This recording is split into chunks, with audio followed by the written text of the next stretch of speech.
Most people wait until something's wrong to see a doctor. You are not most people. I'm Kevin White. After more than 20 years as an emergency physician, I realized the best medicine is not waiting for the crash. It's helping people stay on the road. This is The Daily Apple, a podcast about living better, longer. Every episode gives you something you can use this week. A smarter habit, a clearer path, or maybe just a new way to think about your health. Because engaged patients are the best patients, and your best years do not have to be behind you. Let's get into it. Hello, everyone, and welcome back. We're glad enough to have a repeat guest, my good friend, Dr. Mary Pardee from LA, California. So everyone, welcome back to the Daily Apple. She is and correct me if I screw any of this up, but licensed naturopathic medical doctor, integrative health specialist based in California, really focusing on optimizing gut health, hormones, longevity, overall wellness. Really well educated. We've talked before. You're, second time guest, and just impressed with your knowledge base and always learning, always a student. And she's the founder of Modern Medicine, a practice combining naturopathic principles, cutting edge science, helping patients live longer, perform better, optimize, thrive. You're widely recognized for your work in metabolic health, gut-brain connections, lifestyle-driven medicine, and today she's here to help us understand why exercise might be the most underutilized prescription in healthcare. Is that right? Did I get that good? I love that. Yeah. It's like a remix of my bio, but I liked it. I might steal some things from that. But thanks for having me today. I'm excited about this, and it's nice just to catch up with you too. Yeah, likewise. So we talked about what we were going to visit about, and was really looking forward to this. So glad we can make time, but really kind of getting into why exercise should be a prescription and the value of that and how it's really underutilized and all that. So, but before we get into that, talk a little bit about, you evolved from naturopathic training to kind of what you do. We can glance over that. We've talked about this before whenever we were on last year, but you worked in kind of GI and all that stuff initially, and then you kind of evolve, take us through your career path there.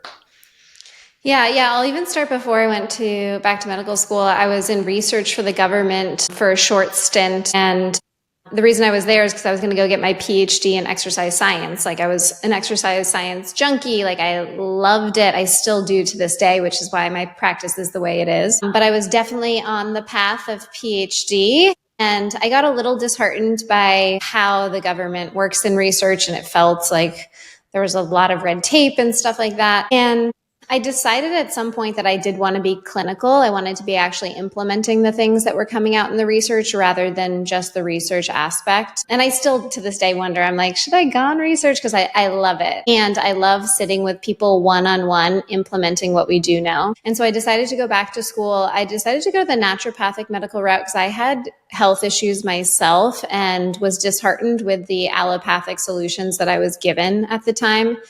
If you ask me today if I would make the same decision, number one, I'm really glad that I made the decision that I made because I think it opens up a whole new host of people who are attracted to what I have to offer. And I think I can really help those people a lot more. And if I were to go today to a school, I probably would actually do the allopathic model. And so it's just to say, like, my journey has twisted and turned, and my thoughts and beliefs around medicine have altered over the years with experience and knowledge. And at this point today, you see that in my practice where I truly practice integrative medicine, meaning I prescribe medications and I think that they have a ton of utility to them. I don't believe that natural is better anymore. That's one of the naturopathic principles that I've completely ditched. And I do believe that we should be treating the whole person, and we should be sitting with the person and listening to them and have enough time and talking to them about all aspects of their life, nutrition, exercise, sleep. And I think naturopathic medicine does a really great job of that. And so I've cherry picked kind of the things that really have benefited my patients in their journeys, and I've left a lot of the stuff that feels like it doesn't serve me or them anymore. And at this point, I'm obsessed with what I do. So I'm happy to educate and to keep learning. Like you said, like I for sure am a forever learner. I'm so excited. This fall is like packed with conferences. And I know that some people like dread getting their CEs for continuing education. And I'm like, I can't wait. Like this sounds like fun. Yeah, you are kind of like, yeah, you are not anxious, very I'm anxious too. It's okay. just you're very anxious to learn about new things and like what conferences are you going to next? What's going on next? I'm looking at this one. Da, da, da, da. So that's nice to see. You're not just not evolving and growing in your practice. So it's exciting and it's constantly changing and improving. So yeah, awesome. That's one of your strengths as well. Yeah, it's fun to go learn new things and kind of evolve. Yeah. So back to exercise. Before we get into that, you really do practice what you preach. When we were at that conference in Wisconsin a year or so ago, whenever that was, you like disappeared and you were in the gym. Yeah, I got to go, and doing the treadmill or whatever you're doing. So you're constantly incorporating that and there's not a day off. It's what I like to say is equate it with brushing your teeth. Some of the things you just do every day and make it simple. It doesn't have to be long, just kind of consistent. So, so even whenever you're out and about, it's always something that you incorporate. It's just not non-negotiable for you, which is cool. It's a non-negotiable. I don't give myself a choice, and it's essential for how I feel from a mental health and a physical health perspective at this point. So I was an athlete growing up, and I think once it gets into like your routine, you realize how much better you feel when it's a part of the actual routine. And I talk to my patients about this because I think that there's this misconception that people that exercise all the time have this motivation to do so, and they just have more willpower, or they have, whatever we want to label it. And I think that does a huge disservice to people because people are often waiting for the energy, for the motivation, for the willpower to exercise, when in reality, if you ask people who exercise regularly if they're motivated every day to get up and do their workouts, I think majority of people would say no, not at all. Mm-hmm. But there's no choice. Like I don't wake up and I'm like, I can't wait to brush my teeth today. Like every time I'm like, oh, I don't want to brush my teeth. I want to go do whatever else there is to do, but you just don't give yourself a choice. It's just one thing that you do twice a day. Yeah. And for me, the same with exercise, where I'm like, okay, I'm like kind of trying to hype myself up. I'm having my coffee, I'm getting my caffeine, but there's no question of like, am I going to do this workout? It's like, you're going to do it. And you're going to do it at this exact time because that's what you've scheduled and that's what you've promised yourself. And by the time I start doing like second set, then I start to feel really good. And I'm like, okay, I want to keep going with this. But I think that's one thing that we can really start to help people, where don't wait for the motivation, because most people don't have it to start with. Yeah. Yesterday I went, and the night before I had slept completely like garbage. It was one of those life happened, things were going on, and I was trying to do all the things that I tell people that, usually work to try to like, but I just could not. It was just, sometimes it's going to happen, right? And the next day was not optimal, but I just kind of went anyway, and I thought, I'm going to do it. And it's not going to be the best, but it's going to be something. Yeah. But, yeah. Yeah. And like at the conferences, like I'm not doing these crazy workouts, but I learned at that conference that we were at that I could have my laptop on the treadmill, watch the sessions virtually and walk. And I was like, score. So the ones that I didn't have questions for, I would go in there and just get a little movement in. Yeah. And we'll get into this in a minute. We'll talk about mitochondrial stuff and all the benefits of that. And I was recently on a trip to Colorado. I told you before, we did a 14er up there. And the day before, I was with some friends, and there was an older guy as well, who's a close friend as well, but he's older and all that. And the sarcopenia really had its effect on him. I mean, coming down the mountain, it was very, very slow. I mean, I think the world of this guy, but it was kind of hard on him, and you could tell he was very frustrated. So sarcopenia is real, people. So just to avoid that later in life is I think something that's super imperative for me. It's what I think about.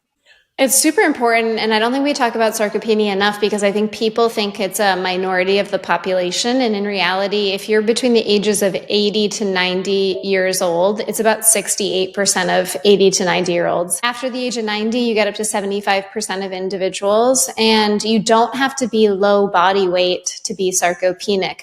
So it's about 25% of people with sarcopenia have completely normal body weight. Mhm. And that's where we get into this like skinny fat discussion as well. But muscle is so important. And that's where you were like, what do you want to talk about? I was like, maybe we should talk about exercise as a prescription. Because I don't think we do people a service when as doctors, especially primary cares who are just like really busy, but like, yeah, exercise more, eat less kind of thing. Exercise more doesn't I agree. If you just exercise more, majority of people are going to see improvements up until a certain point. Yeah. And then you're spinning your wheels. And I think that we need to have better language and more descriptive ways to tell people what kind of exercise, how long, when, what does this look like, how to track, how to see if you're progressing, all of these components. Just like you would never tell somebody like, yeah, go start an SS.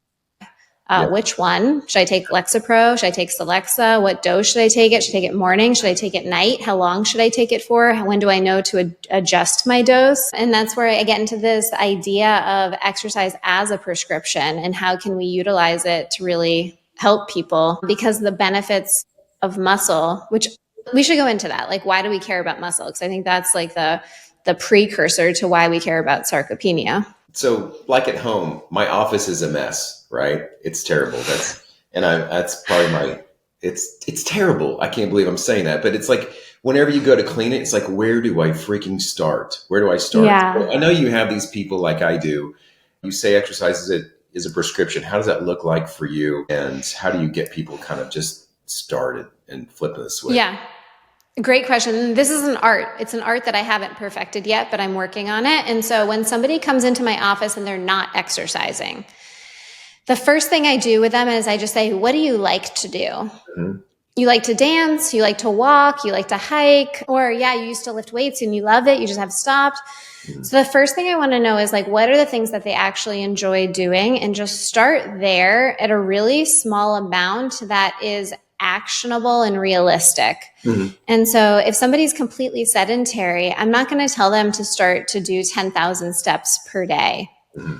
I want to start with little micro goals that feel like they can 100% make them, and that we actually will schedule them on the call. We'll talk about, is there any obstacles to doing this? So it could be that you're going to start to, walk on the treadmill for 10 minutes every morning at 9 a.m. And we would talk about, okay, like, what do you think could get in the way of doing that? Well, I eat breakfast at 9 a.m. as well. I'm like, okay, well, that's a bad time. Like, let's actually think about a good time. And these are all things that people try to do on their own, and life is busy. And so doing it in the session and just make it so attainable and small to start with, and then you build off of that. So that's my approach. Yeah, I agree. You're right. It's very patient specific. Kind of what they like to do. Because if I tell them to do something they're not going to like to do, they're not going to do it. So make it just as easy as possible. Yeah. What do you do? So this is one that I've had recently where like, someone's like, I don't like lifting weights. I'm not going to do it. And I'm like, ooh, I was like, you could have said anything but that.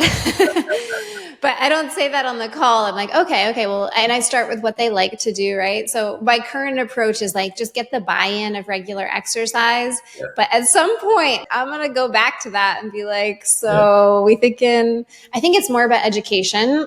So that's the thought process I'm having. But have you experienced that before? And what do you do with that? Yeah. It's just, some people just don't like to lift. So one thing, it happens more with women.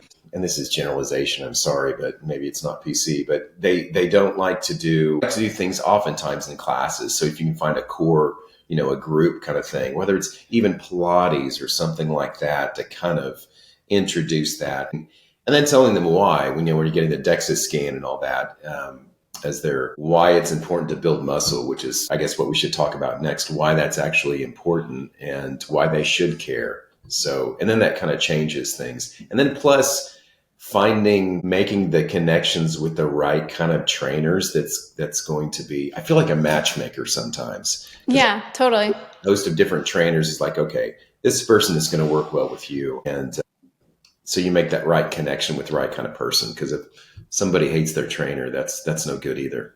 But yeah, no, I agree. It is like that matchmaking process. yeah. But yeah, so you talked about lifting weights, resistance, and how it was like a gut check whenever somebody says, "Oh, I'm not lifting weights." Why is that important? Why is that important for people? And before we get into that, I've seen you deadlift on some of your socials. I was like, dang, Mary, get after it. I like it. So Thanks. Yeah, I'm feeling really strong these days and like progressively overload. That's what I do on a weekly basis. And I haven't plateaued in a while and I feel really good about that. So it's fun. I gamify it. Like for me, I'm so competitive. So this is something that I compete against myself with. And I'm constantly like checking what's my estimated 1 rep max. After I did that, like what percentage of my body weight am I deadlifting? And so I just find it as a fun activity where I can go up against myself. Yeah, but we care about muscle. Well, resistance training in general is so important for a couple of reasons. One of it is the muscle piece, how much muscle we have on our body, preventing sarcopenia. I mentioned those numbers before, but it's not uncommon. It's more common than not after the age of 75, 80 to have sarcopenia than to not have it. Muscle itself is more than just an aesthetic thing that gets us from point A to point B. The more muscle you have on your body, the higher your basal metabolic rate is in terms of how many calories you burn at rest. Also, muscle increases fat oxidation, how much you're burning at rest in terms of fat. It increases insulin sensitivity. So this is a big one. When I have a woman that comes in and let's say her ALMI, her appendicular lean mass index, how much muscle she has on her arms and legs in comparison to how tall she is. Let's say it's like a 5.5 or, a 6 or something like that, but it's lower than I'd want to see it. And her A1C is a 5.7, 5.8. One of the big things I'm going to stress with her is we need to put more muscle on your body because we want a bigger pool for that sugar to be able to be absorbed and burned as fuel. And so we see improved insulin sensitivity with people who have more muscle on their body. The other piece with this blood sugar regulation is insulin independent glucose uptake. A lot of big words, but basically what it means is that usually in order for sugar, glucose, to get into the cell, it requires insulin to unlock the cell, allow the sugar to go through, be burned as fuel for energy. When we start to develop insulin resistance, that insulin's not working as well to allow that sugar into the cell, and we see sugar levels in the blood start to rise and start to create inflammation and issues systemically. And so if we can get a way for that sugar to get into the cell without the use of insulin, if there's insulin insensitivity or just for healthy people, then it allows for another channel to go through. And so I talk about it almost like a pump. So if you're walking and your calves are contracting with every step that you're taking, that contraction itself acts like a way to pump sugar into the cell without the use of insulin so that the sugar can be burned as fuel. And this is a really important aspect of how it can help from a metabolic standpoint. And the other thing about muscle is it's not just a static thing that moves our body. It actually secretes different myokines, they're called. So different chemicals that are anti-inflammatory. It also secretes cardioprotective, heart protective myokines. And so we want to be looking at muscle as more of like this organ system that's helping to regulate so many different things in our body. Preventing against sarcopenia. When you prevent against sarcopenia, you don't just have more muscle on your body. You're actually going to see people have shorter hospital stays if you don't have sarcopenia. Mm-hmm. People with sarcopenia lose independence, so your ability to do your activities of daily living, shower on your own, go grocery shopping, put your bag above your seat on an airplane. We also see people with sarcopenia, they just have poor health outcomes in general when they're sick. So they're more likely to stay at the hospital longer. They're also more likely to have poor outcomes after surgeries if they have sarcopenia. Mm-hmm. And biggest stat of all is that sarcopenia is independently associated with a 60 to 100% higher risk of all-cause mortality. Staggering. And this is just about the muscle that's on your body. Now, if we take into effect like this osteoporosis piece, first of all, there's a big overlap. So if you have normal muscle mass versus you have sarcopenia, people with sarcopenia are at 3x or more greater risk for osteoporosis. And osteoporosis is one of those that you don't want to break a hip. So the mortality stats with hip fractures are really staggering. Between 70 to 80 to 90 years old, your risk of dying within 2 years of a hip fracture goes up exponentially with each of those decades. Mm-hmm.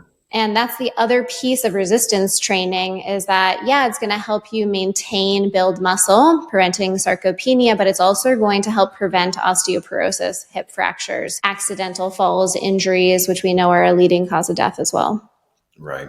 Yeah. So it's not just about looking good.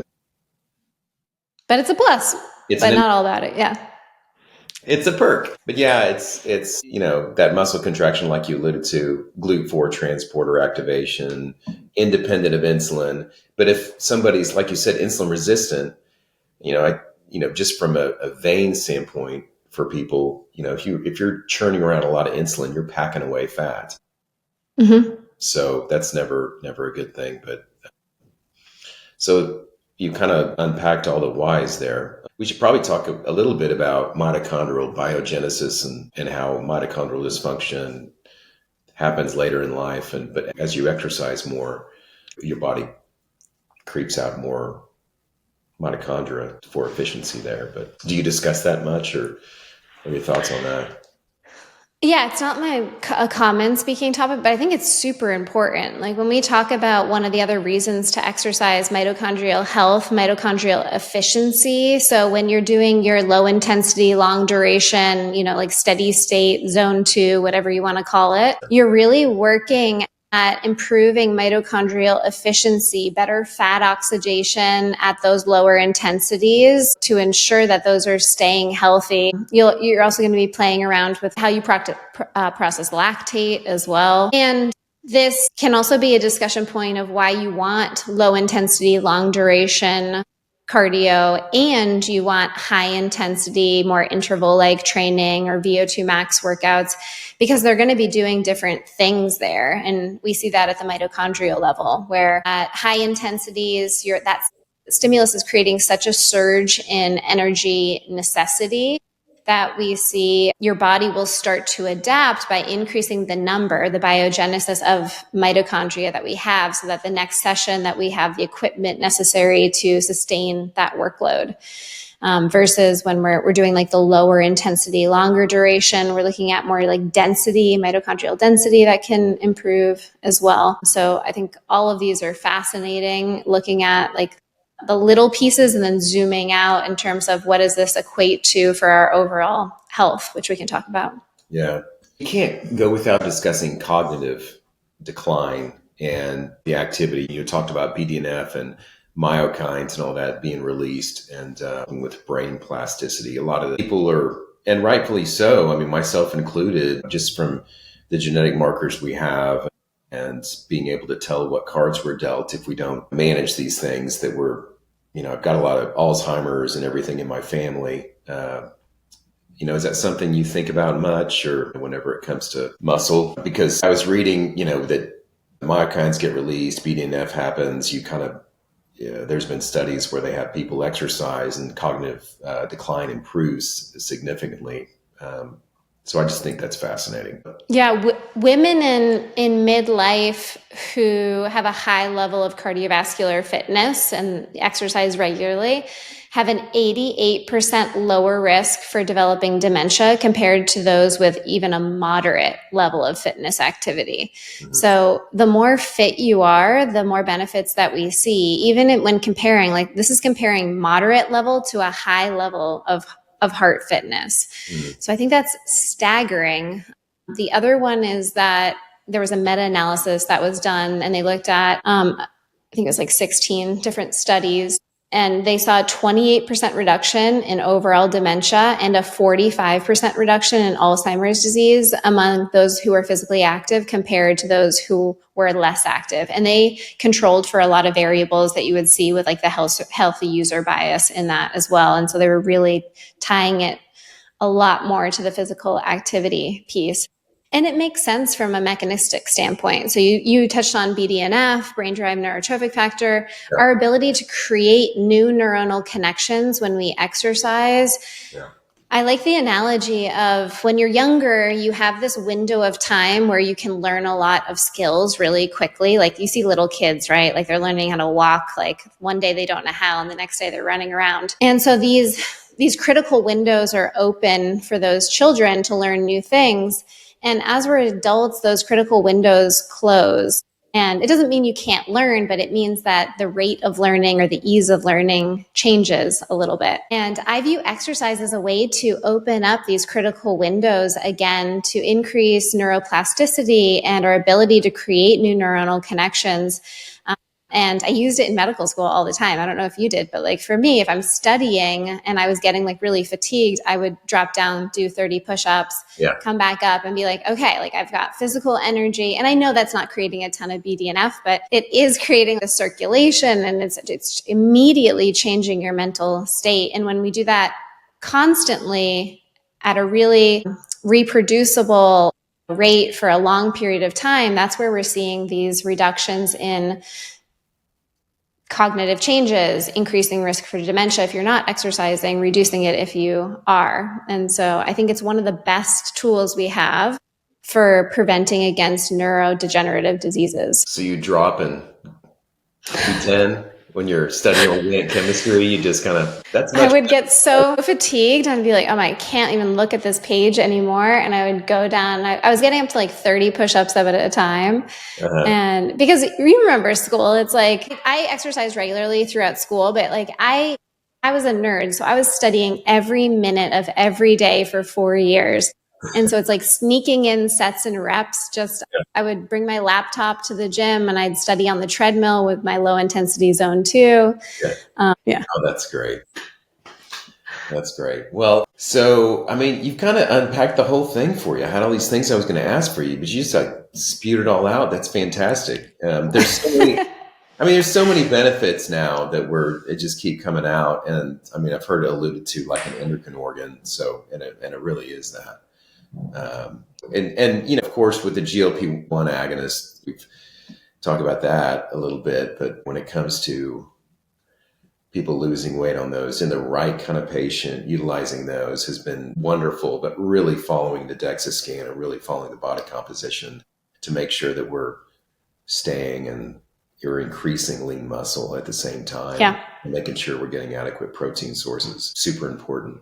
But so important. Yeah. And like you said, can be game changers for the right person. Yeah. So I think we covered it all. We already did. What about dose? I think we should go into dose a little bit. Last few minutes. Sure. Absolutely. The dose of the prescription. The dose of the prescription. Yeah. I think because now people know why it's important, like what they're going to get out of it, all of like the benefits. And in terms of the how-to, I think it's possibly one of the most missed things that we discuss in medicine. It's like, okay, what do I do? And so when people start any exercise routine, I'm just going to take strength training because it's the easiest one to describe. And I have a full hour on progressive overloading. But the biggest miss I see, and this is even when people are using personal trainers, I've gotten really nosy now as a practitioner. And so I'm like, I want to talk to your personal trainer. Like, what are you actually doing? And like, I want to see their full program. Because the amount of people who are going to a trainer or going to the gym and they're just doing a bunch of exercises on one day, and then they're going back 2 days later and they're doing a whole different bunch of exercises, and then the next week they're doing different exercises even than they did the last week. Right. And it's like throwing spaghetti on a wall and hoping something will stick. And in the beginning stages of working out, something will stick for sure. Yeah. If you're just exercising, majority of people will get results, and then you'll plateau and then you'll wonder why. And then some people will get frustrated and jump off the wagon because they're not getting results anymore. And so one of my main things is to really empower people to start from the beginning, a method that you can track and progressively overload over the course of time. And it's so simple when you think about it. But I have people, if you're going to do 2 days or 3 days of working out, you've got an A, B, and C day. And your A day is the same every single week for 6 to 8 weeks. Your B day is exactly the same lifts, same reps every single week for 6 to 8 weeks, and the same with the C day. And then the thing that changes week over week is, let's just say on your A day, you're doing back squats and you just back squatted 135 pounds for 6 to 8 reps and you got 6 reps. You couldn't quite get the 8 reps that week. So then the next week, you're going to keep it at 135 pounds, but instead of 6 reps, you're going to try to get the 8 reps or even 7 reps that week. Okay, you get the 8 reps for the 3 sets that second week. That means that week 3 on your A day, you're still doing back squats, you're still doing 6 to 8 reps, but you're going to go up to 140 or 145 depending on your strength. And now you're going to be trying to get those 6 to 8 reps again. And if you get the 6 reps that week, averaged over the 3 sets, then that next week you're going to stay at that 145 and you're just going to try to get the 8 repetitions for all 3 sets. And this is where it becomes so simple, right? But it also ensures that every week you are increasing your strength progressively over time to ensure that you're not going to plateau, but also to ensure that you're not just throwing things and hoping something works. It's like a foolproof way to make sure that those muscles are not only hypertrophy and getting bigger, but the bigger piece from a longevity standpoint is strength. Strength is more important than hypertrophy from a longevity perspective. Like, of course, there's other things there. And so this is like, and it simplifies everything. You just have an A, B, and C day. You do the same ones every single week for 6 to 8 weeks, and then you switch it up. And people are often doing much more complicated things where they're like changing and moving. And one time they're doing split squats and then they're doing walking lunges the next week. And it's like, you can't compare apples to oranges. And so it never ensures a progressive overload. And so that's where I talk about this is like the program. This is the foolproof way to ensure it. And then you can start to gamify, because I now have, I'm just finishing a 6-week program and I was, squatting like 120 and I just squatted 145 for 10 and my estimated 1 rep max is increasing. And I'm excited about it because I see a change. I actually know what's happening here. And I think people can kind of get burnt out because they're just going through the motions, but they don't know, like, do they get the gold star or not? Because there's nothing to track. And I'm a big gold star person. Well, the nice thing about what you're describing there is that people can follow their result, how empowering that is whenever they're starting to get, personal best and moving forward. So as opposed to kind of, like you said, spaghetti on a wall. So do you talk to the trainers and kind of set something up in that regard to kind of focus on that? Is that kind of what your motive is there? Yeah, I act as a liaison. I'm speaking to a trainer today. We're going to go through the whole program that we're working out for my patient. And I like to be involved in that aspect of it. I think it also ties in what I'm doing with her from an osteoporosis prevention, sarcopenia prevention, where I know what's actually going on versus just hoping things are working well in the gym. Because then if we're not seeing improvements in bone density with somebody with osteopenia, then I can say, okay, we need to change your programming. And I think I know what's going on here and I can relay to the trainer. But I love having a collective team of practitioners to be able to go in deep with each patient and discuss. And I often will tell them, let me know on my side if you think, she's not getting results for a different type of reason, because we can look into her hormones or, things like that.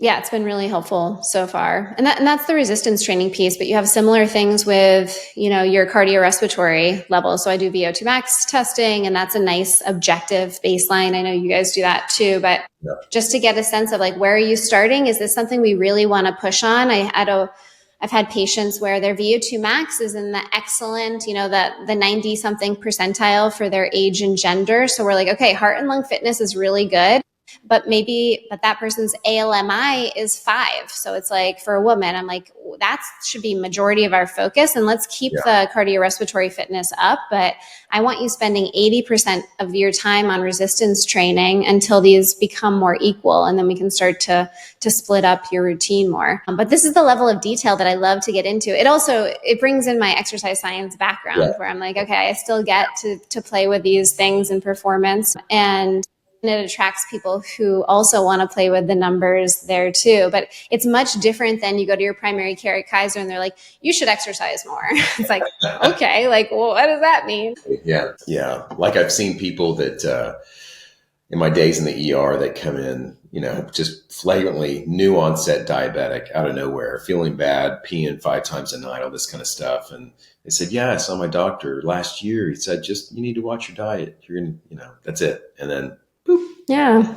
So, I'm going to comment on something I'm going to pop around here a little bit. Lean muscle. It just made me think that whenever COVID was kind of full blown, business back 5 years ago, I was in the ER full time. That's before I kind of made we really got the practice going. But one thing I noticed, and I would always ask people questions and kind of look at it through a different lens, but people that were going home, that were kind of sick but could go home, they always had a good lean muscle structure whenever you looked at people who were more likely to come in. One of the things, along with other things, would be they'd have obvious, sarcopenia going on or lean muscle mass. And that was just a visual test. Obviously, we weren't getting DEXA scans or anything on them.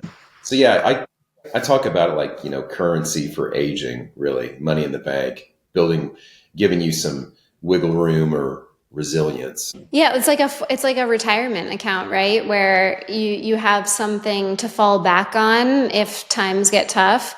And there's a stat that if you have sarcopenia prior to a diagnosis of cancer, you have a 49% higher risk of death compared to those without sarcopenia. And it plays right into that wanting to have this buffer, this bank account, because you don't know what's going to happen. And that's just the reality of life. Like there's uncertainties. Like we can't at this point fully prevent cancer from happening. There's just a level of things that, we know the risk factors, and having enough lean muscle, not being sarcopenic, not having too much visceral adipose tissue, having a high BMI, like all of those are going to be risk factors for cancer. But then there's some that we don't fully know. But if we can control for the ones we know for sure, and sarcopenia is right up there where you want to make sure you have this resilience to go in to fight something if you ever need to. So that's worth repeating. 49%. 49% higher risk of death in those with low muscle mass, sarcopenia, compared to those with normal muscle mass. Yeah. Huge. Yeah. As you were saying before, one of your favorite words, I think, is staggering. It's staggering. Staggering. Now, every time I'm going to say staggering, I'm going to think of you and I'm going to think, Great. Well, cool. Well, it's great. Any other points? I mean, I know you're always working on stuff. Anything else you want to comment on today before I let you go? Any final parting words? No, I would just say if you're not exercising and you want to get exercising, Google or ChatGPT SMART goals. So SMART goals, and start with something that's really small and actionable and build from there.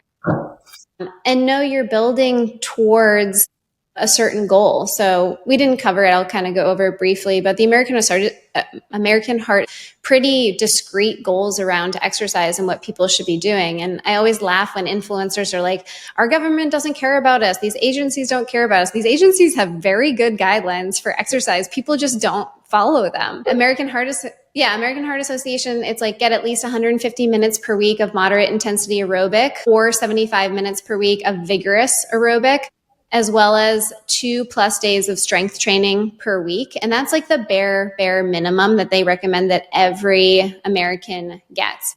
Now, if you want to optimize, which is always kind of what I'm looking for, the optimal amount of exercise is going to be 2 to 4 times that recommendation. And when you do 2 to 4 times that recommendation, you get up to a 42% reduction in all-cause death, cardiovascular disease, but actually all cause. Mhm. And so what that's looking like is it's either 150 to 300 minutes of vigorous physical activity, and that's going to be 70% max heart rate or more. Or if you wanted to do moderate physical activity, it's 300 to 600 minutes of that. It's like 5+ hours per week that you're looking at for optimizing physical health in terms of mortality risk reduction. It's not a small amount. I think people are scared of overtraining a little bit more than they should be. It takes a good amount, and I have elite athletes that overtrain for sure, but Yeah. majority of people are under exercising, not over exercising. Yeah, yeah. I only have one person that does that. He's traded one addiction for another, and it's really over the top. And his inflammatory markers are high, and he doesn't sleep well, but he exercises like 3 times a day, and it's crazy. Okay. Love the Yeah. guy, though. I went off on a tangent, but yeah. Yeah. Cool. Well, cool. Yeah, Thank you for having me. absolutely. It's great to catch up. So where do people find you? What's the stories? Then keep up with all your action and what you're doing. Yeah, so I'm on Instagram at dr.marypardee, at modernmed, modrnmed. Website has all of my like blogs and videos on it. It's modernmed.com. There's no E in modern, so modrnmed.com. And then I have my Modern Wellness podcast where I do a lot of myth dispelling on there. So I bring on mostly PhDs, and they're in their genius, and we talk about like the myths, the science behind certain things. Yeah. Coming out with one around GMOs, which I'm probably going to lose half of my listeners to. I like doing the topics that are a little bit more edgy. Yeah, yeah.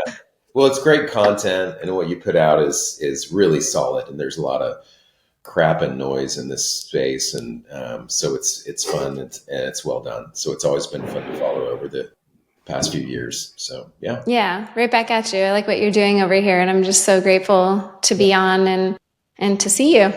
Yeah, likewise. Well, thanks for being here, and thanks everyone for listening, and I guess we'll see you next time. See you next time. Bye.